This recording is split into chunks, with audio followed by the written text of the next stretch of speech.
চলতি বছরের প্রথম 5 মাসে দেশে মব হামলার ভয়াবহ চিত্র উঠে এসেছে। মানবাধিকার সংস্কৃতি ফাউন্ডেশনের প্রতিবেদন অনুযায়ী জানুয়ারি থেকে মে পর্যন্ত দেশের বিভিন্ন স্থানে 141টি মব হামলার ঘটনা ঘটেছে। এসব হামলায় নিহত হয়েছেন 52 জন এবং আহত হয়েছেন অন্তত 289 জন।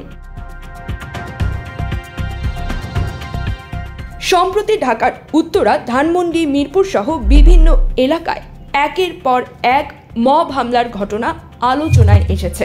উত্তরায় দিনে দুপুরে মব তৈরি করে আবাসিক হোটেল দখলের চেষ্টার ঘটনা এবং ধানমন্ডিতে একটি বাড়িতে অযাচিত প্রবেশের চেষ্টা জনমনে উদ্বেগ সৃষ্টি করেছে।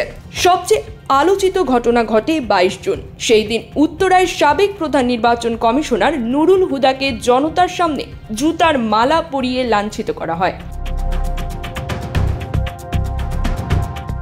পরিসংখ্যান অনুযায়ী জানুয়ারিতে 21টি ঘটনায় 12 জন নিহত ও 38 জন আহত হন। ফেব্রুয়ারিতে নিহত 8 ও আহত 34 জন। মার্চে মব হামলা হয় 39টি, যাতে 13 জন নিহত ও 96 জন আহত হন। এপ্রিল মাসে 27টি ঘটনায় 10 জন নিহত ও 53 জন আহত হন। মে মাসে 36টি মব হামলায় 9 জন নিহত ও 68 জন আহত হওয়ার তথ্য পাওয়া গেছে।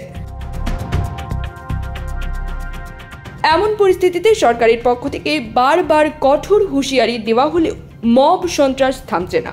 বাংলাদেশ পুলিশের এআইজি ইনামুল হক সাগর জানিয়েছেন, মবের সঙ্গে জড়িতদের বিরুদ্ধে আইনগত ব্যবস্থা নেওয়া হচ্ছে এবং ভবিষ্যতে এ ধরনের ঘটনা সহ্য করা হবে না।